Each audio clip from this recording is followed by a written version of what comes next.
데일 카네기가 쓴 인간관계론이라는 책에 보면 이런 내용이 나옵니다. 우리가 보기에 아무리 나쁜 짓을 저지르는 사람이라 할지라도 그 나름대로의 핑계가 다 있다는 겁니다. 그러니까 심지어 사람을 죽인 사람한테 왜 그랬냐고 물어보면 자기도 어쩔 수가 없었다고, 알고 보면 나도 참 선하고 착한 사람이라고 그렇게 핑계를 댄다는 것입니다. 우리가 신앙생활을 혹시 하나님 앞에 할 때도 그렇게 하는 것은 아닌지 한번 질문을 던지게 됩니다. 나름대로는 하나님 저 열심히 하고 있지 않습니까? 저 나름대로는 최선을 다했습니다. 또 주님의 교회가 개척할 때에 제가 그 자리에 있지 않았습니까 하면서 우리는 나름대로 하나님 앞에 우리의 신앙에 어떤 잘하고 있음을 하나님 앞에 어필하고 싶어 한다는 거죠. 그러나 예수님은 우리의 신앙 상태를 정확하게 진단하시는 분입니다. 어떤 것들은 칭찬하시고 격려하시지만 어떤 것들은 또 책망하시고, 또 그 속에서 우리의 마음이, 우리의 주님을 향한 그 순결함이, 또 순수함이 회복되기를 원하신다는 겁니다. 계속해서 소아시아 7대 교회에 대해서 우리가 살펴보고 있습니다. 참 재밌는 것이 예수님께서 7교회에 지금 편지를 보내고 계신데 그 내용을 살펴보면 2개 교회에는요 칭찬만 하셨고 1개 교회에는 책망만 하셨습니다. 그리고 4개 교회에는 칭찬과 책망을 같이 하셨습니다. 오늘 본문에서 예수님은 두아디라 교회 성도들을 칭찬하시고 또 책망하고 계신데요. 한번 내용을 함께 여러분과 살펴보기를 원합니다. 18절의 말씀 한번 다 같이 다시 한번 저희 읽어보도록 하겠습니다. 시작.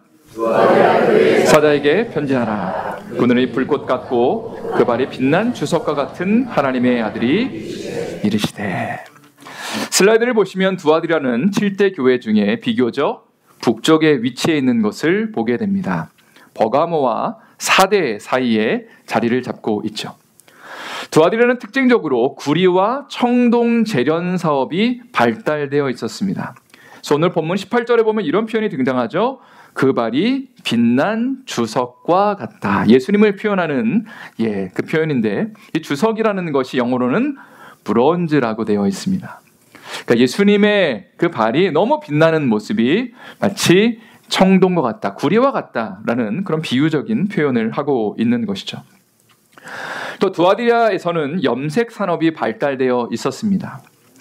고대 시대에 가장 비싼 옷을 고른다고 한다면 오늘날은 이제 브랜드가 중요하죠.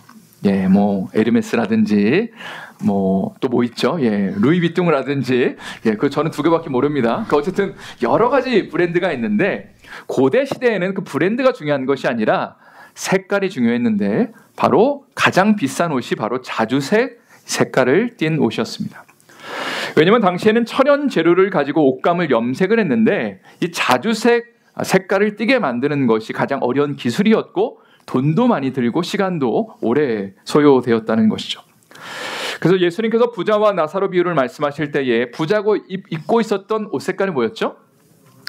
바로 자주색 옷이었습니다. 자색 옷을 입고 있었습니다. 또 사도행전 16장에 가면 자주장사 루디아가 등장합니다. 그러니까 자주색 옷감을 파는 루디아라고 그렇게 보시면 될 것 같은데요. 아마 굉장히 비싼 옷을 팔았기 때문에 주로 부자들과만 상대를 했던 것으로 보시면 됩니다. 또 루디아는 오늘 본문에 등장하는 두아디라 출신으로 또 생각하시면 될 것 같습니다. 자, 그런데 오늘 본문의 19절에서 예수님이 이 두아디라 교회를 어떻게 평가하고 계신지 처음으로 이제 그들을 칭찬하고 계신데요. 19절 말씀 한번 다 같이 읽어보도록 하겠습니다. 시작. 내가 내 사업과 사랑과 믿음과 섬김과 인내를 나누니 내 나중 행위가 처음 것보다 많도다. 예수님이 지금 성도들을 칭찬하고 계신데 그 내용이 뭐냐면 내 사업과 사랑과 믿음과 섬김과 인내를 알고 내 나중 행위가 처음 것보다 많다. 쉽게 말해서 처음 믿을 때보다 훨씬 더 많이 성숙하고 성장했다. 내가 이걸 참 기뻐한다라고 주님이 말씀하신다는 겁니다. 곰곰이 생각해보면 신앙생활에는 2가지 유형이 있는 것 같습니다. 첫 번째 유형은 처음에 아주 뜨겁다가 호들갑을 떨다가 주님을 위해 생명을 바칠 것처럼 얘기를 하다가 시간이 지나면, 그리고 어려움과 어떤 고난과 아픔들이 다가왔을 때에 그 뜨거웠던 고백을 잃어버리는 거죠. 그러나 두 번째 신앙 유형은 처음에는 좀 아리까리했는데 저분이 교회에 계속 나올까? 이런 제 생각이 들었는데 시간이 지날수록 주님을 더 많이 사랑하게 되고 더 견고해지는 그런 유형도 있다는 겁니다.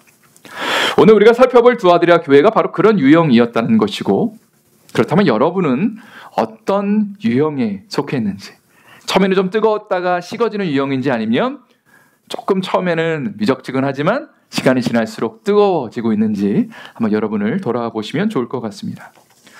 마태복음 21장에 보면 예수님께서 두 아들의 비유를 말씀하십니다. 한번 아버지가 첫째 아들에게 이렇게 이야기를 하죠. 오늘 포도원에 가서 일을 좀 해라. 첫째 아들이 이렇게 말합니다. 예, 아버님, 제가 당장 가겠습니다. 그리고 돌이켜서 포도원으로 간 것이 아니라 자기가 하고 싶은 일을 했다. 그러나 아버지가 둘째 아들에게 똑같은 얘기를 합니다. 오늘 포도원에 가서 일 좀 해라. 그때 아들이 아니 아빠, 지금 내가 얼마나 바쁜데 갑자기 라스트미닛에 얘기하면 어떡합니까 하면서 저 못 간다고 얘기를 했는데 뒤돌아서 포도원에 갔다라는 그런 비유가 나옵니다. 그러면서 예수님이 하시는 말씀이 마태복음 21장 31절의 말씀입니다. 한번 다 같이 저희 읽어보도록 하겠습니다. 시작. 그 둘 중에 누가 아버지의 뜻대로 하였느냐? 이르되 둘째 아들이니이다. 예수께서 그들에게 이르시되 내가 진실로 너희에게 이르노니 세리들과 상녀들이 너희보다 먼저 하나님의 나라에 들어가리라. 지금 예수님은 둘째 아들에 해당되는 사람이 누구냐면 세리와 창녀들, 2000년 전에 가장 죄인의 그룹에 속해 있다고 손가락질 받았던 그 사람들을 주님 앞에 결국은 순종한 사람이라고 칭찬하고 계시는 거죠. 그리고 이 사람들이 너희보다 먼저 하나님 나라에 들어가게 될 것이다. 여기서 너희는 대제사장들과 장로들을 가리킵니다. 성도 여러분, 사실 이것은 충격적인 말씀이라고 할 수 있습니다. 왜냐하면 당시에 하이 프리스트들 그리고 엘더, 대제사장들과 장로들은 백성들 앞에서 가장 존경받고 거룩하다고 칭함받았던 사람들이었기 때문입니다.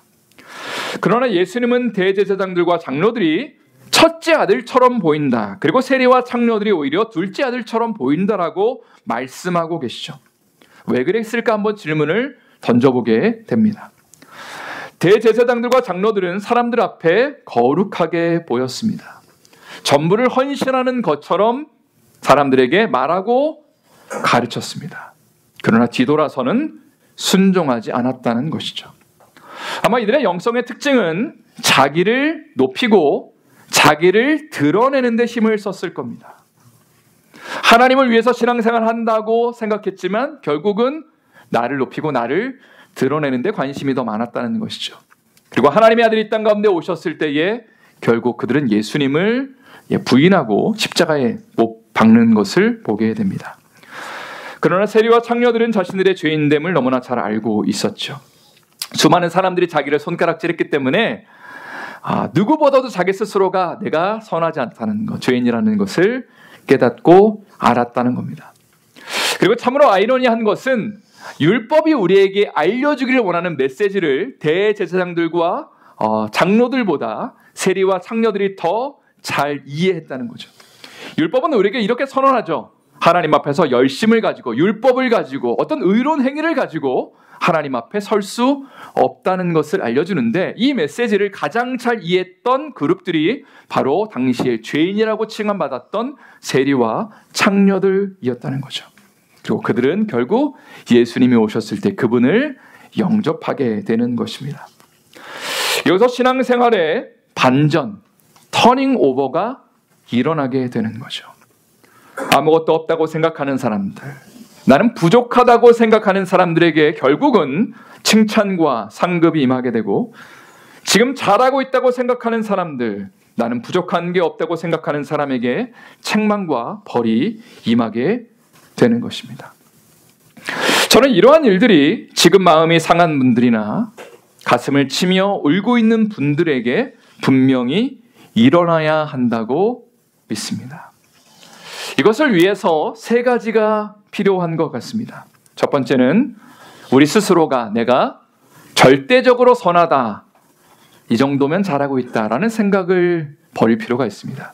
두 번째는 예수님의 십자가 앞에 서서 매일매일 내가 죽었다는 것을 선언할 필요가 있습니다. 그리고 세 번째는 나는 낮아지고 예수님이 높아지시는 삶을 우리가 고백하며 실천할 필요가 있습니다.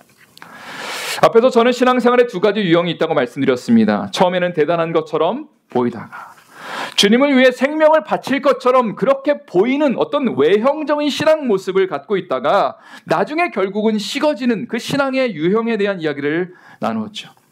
이런 사람들의 중심에는 자기 자신이 있는 것을 보게 됩니다.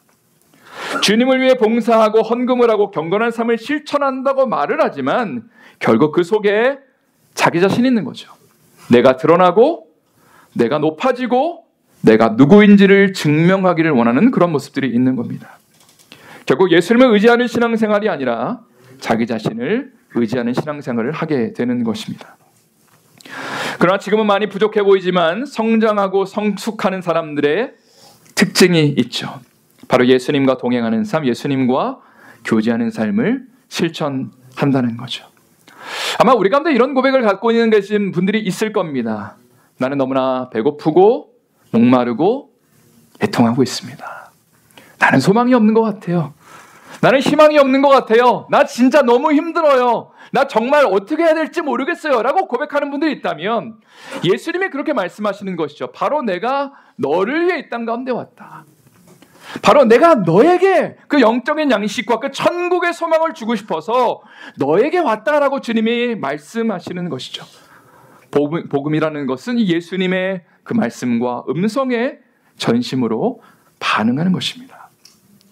그리고 이런 사람들의 신앙생활의 목표는 우리 자신이 높아지고 인정받고 드러나는 것이 아니라 내가 낮아지고 그분이 높아지는 것입니다.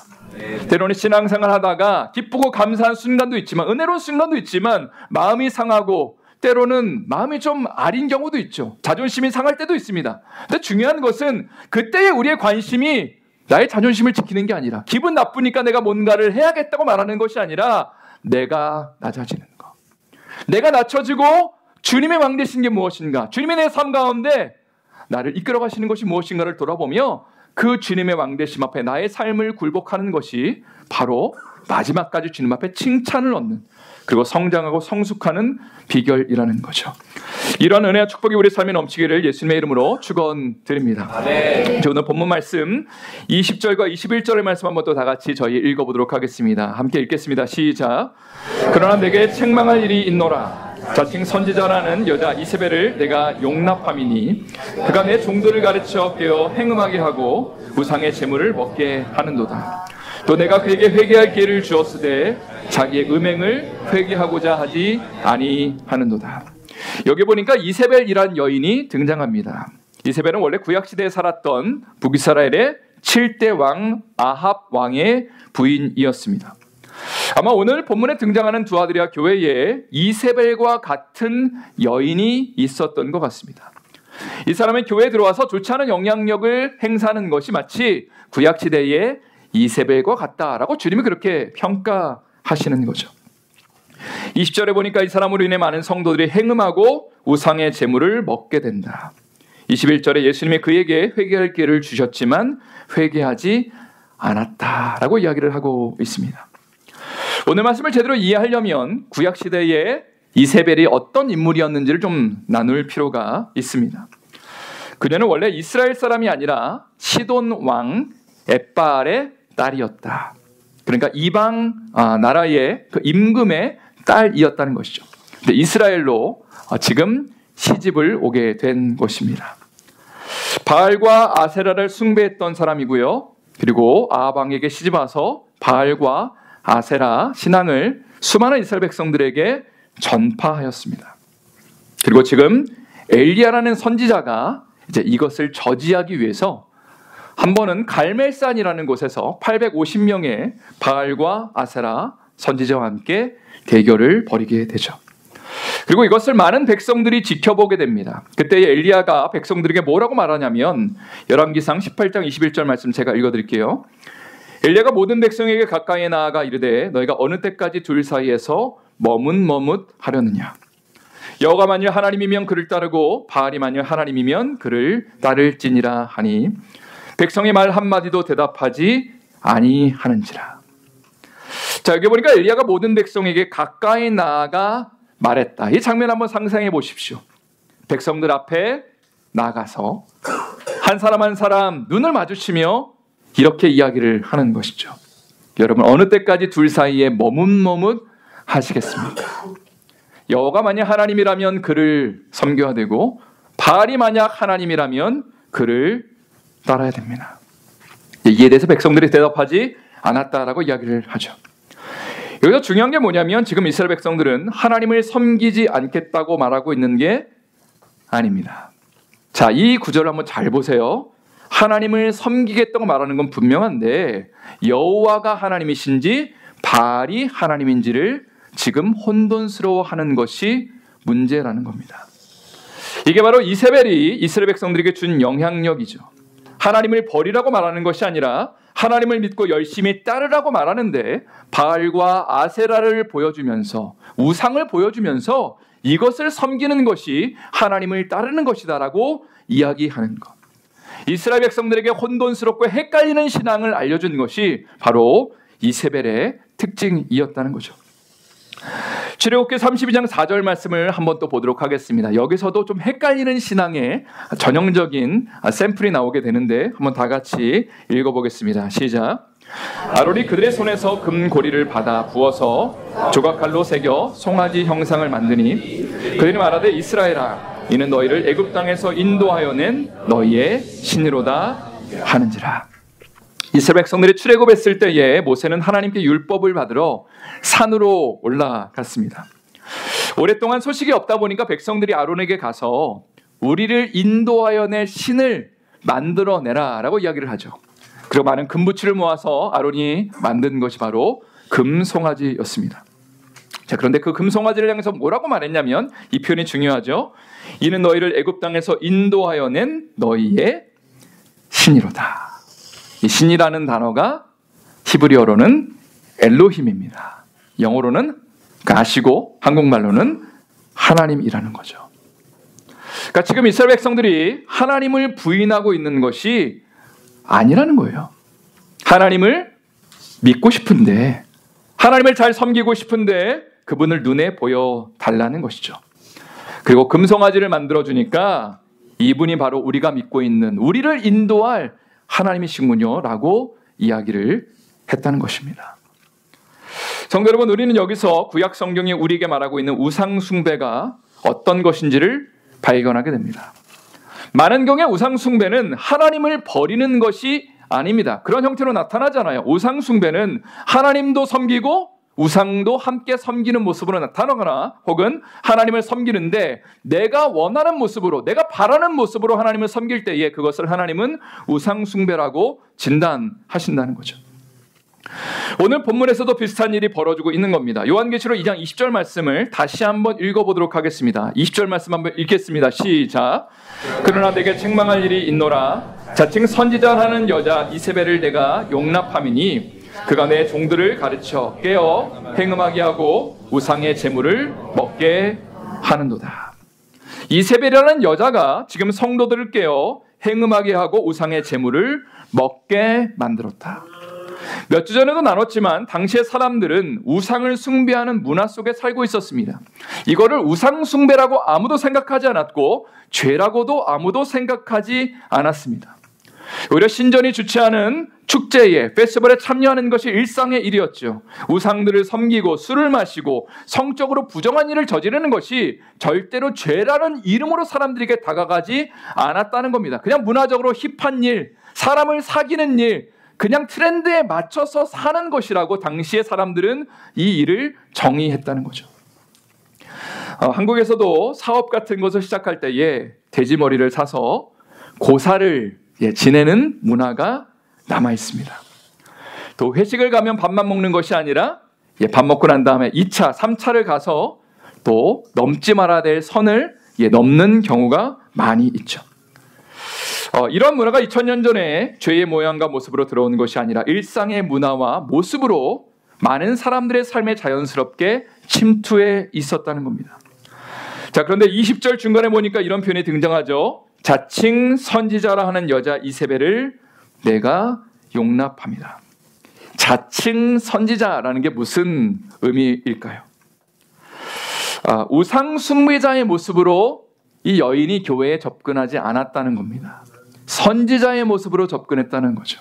하나님의 음성을 듣고 하나님의 음성을 잘 따르는 것 같은 선지자의 모습으로 접근했을 때에 두아디라 성도들이 이 여인을 받아들였고 이 여인의 가르침을 따라서 행했다는 겁니다.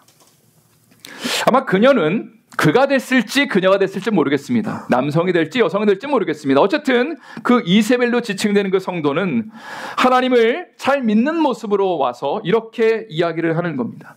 하나님을 열심히 섬기는 것은 맞는데 신전 축제에 참여하거나 신전의 창기들과 성관계를 맺는 것은 그리 나쁜 것이 아니다.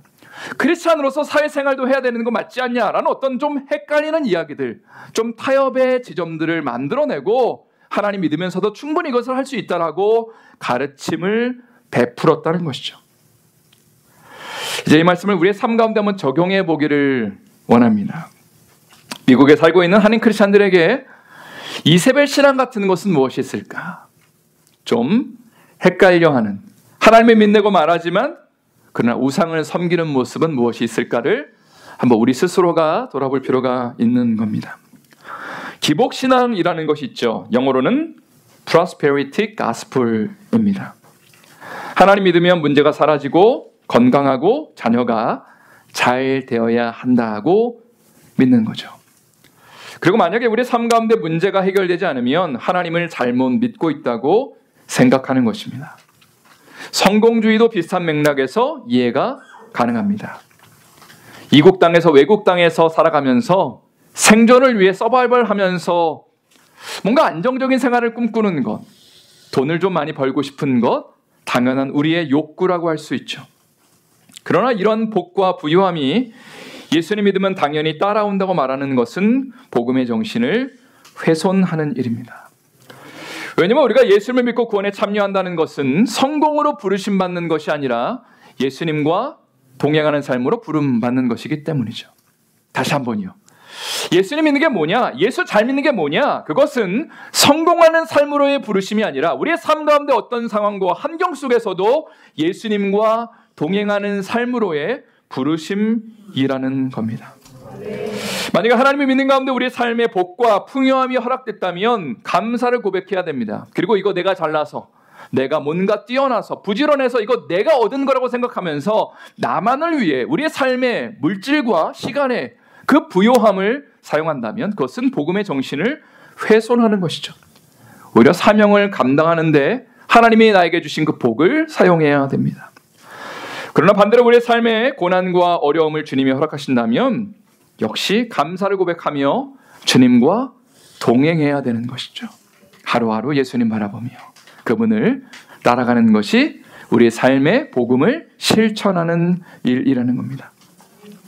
또 오늘 말씀을 저의 삶에 한번 적용해보고 싶습니다. 목회자로서 저만큼 주님을 위해 헌신하고 많은 시간을 교회 일과 관련해서 사용하는 사람은 없을 겁니다. 그러니까 결국은 경건해 보이는 거죠. 경건에 대해 설교를 하는 것이고 경건한 삶을 실천하는 것처럼 우선은 보이는 것이 목회자의 위치고 자리입니다. 그러나 하나님을 섬기는 저의 삶에도 이세벨 신앙이 들어올 수 있는 것이죠. 가령 성도들을 섬기고 말씀을 전하는 목적이 만약에 제 자신의 높아짐을 위해서라면, 내가 인정받고 영적인 능력을 드러내기 위함이라면 사역이 우상이 되는 것입니다. 여러분, 어떤 사람이, 어떤 목회자가 우상을 섬기고 싶어 하겠습니까? 아무도 그것을 원하지 않습니다. 우리 가운데 그 어떤 누구도 우상을 섬기고 싶다고 말하지 않는 거죠. 그러나 오늘날 너무나 많은 사람들이, 저를 포함해 너무나 많은 목회자들이 성공이라는 우상을 따르는 경향이 있는 거죠. 큰 교회를 만들고 사람들에게 영향력을 행사하고 싶어 합니다. 이것이 마치 하나님께 능력을 인정받는 거라고 말하면서요.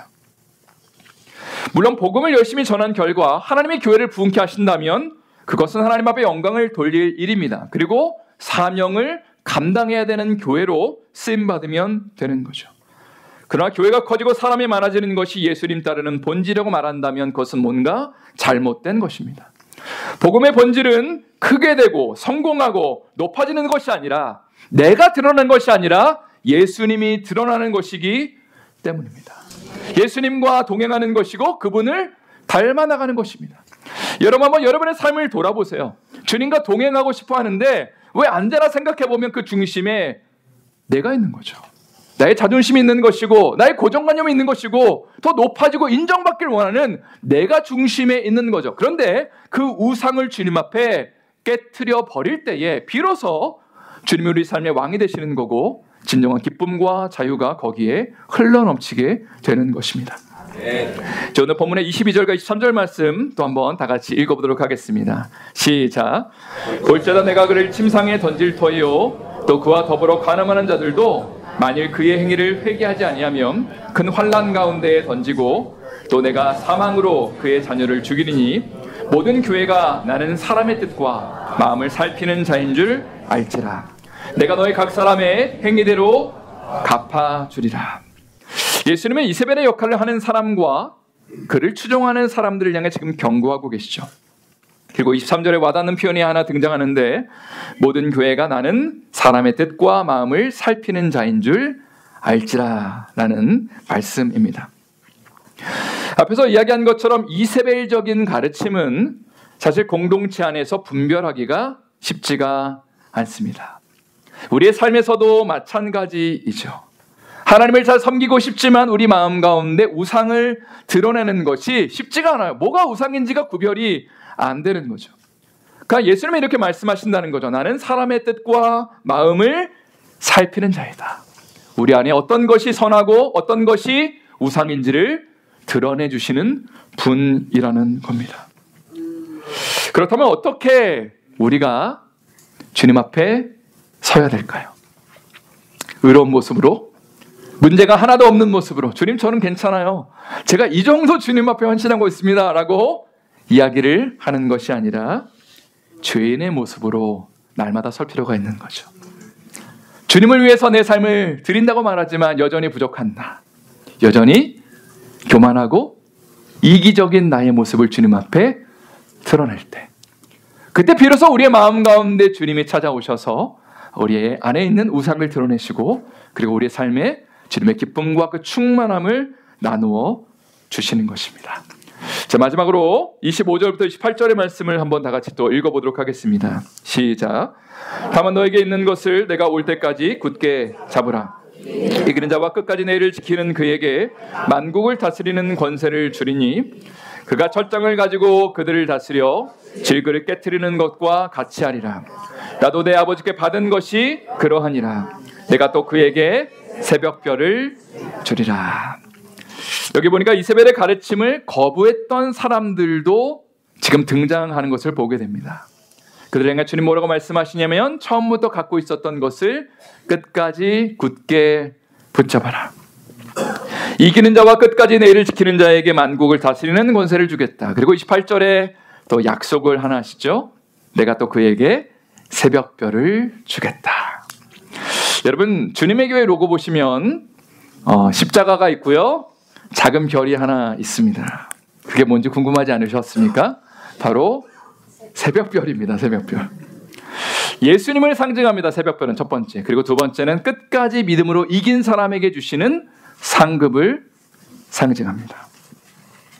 저는 매일 아침마다 이 자리에 계신 모든 분들 그리고 자녀들의 이름을 기억하면서 제가 이제 기도 노트를 보면서 성도님들을 위해서 기도하는 시간을 갖고 있습니다. 저는 이 시간에 참으로 행복합니다. 누군가를 내가 진심으로 기억해주고 그들의 이름을 불러주고 하나님 앞에 한 사람 한 사람을 놓고 기도하는 것이 마치 영적인 부모로서의 그 역할을 감당하는 것이기 때문에 참 기쁨과 감사함으로 이 시간들을 보내고 있습니다. 특별히 어렵고 힘든 일들을 통과하고 계신 분들을 위해서 이런 기도를 드리는 거죠. 주님이 이 시간들을 잘 감당할 수 있도록 이 성도님들을 도와주십시오. 주님, 이 문제가 빨리 회복되고 해결되길 원하지만 그러나 그 무엇보다 더 중요한 것은 정말 주님을 향해 가졌던 그 믿음의 그 순수함과 그 열정들, 그리고 정말 예수님을 사랑한다고 고백하는 그 믿음을 끝까지 지킬 수 있도록 하나님이 성도님의 가정을 주여 붙들어주고 지켜달라고 기도하고 있는 것이죠. 그것이 아마 제가 이 자리에 있는 이유가 아닌가 생각합니다. 그런 믿음의 사람들을 위해서 기도하는 것, 그리고 그런 분들을 주님의 은혜 가운데 길러내는 것이 바로 저의 사명이고 부르심이라는 것이죠. 이런 믿음의 삶을 위해서 저는 여러분들에게 두 가지를 당부하고 싶습니다.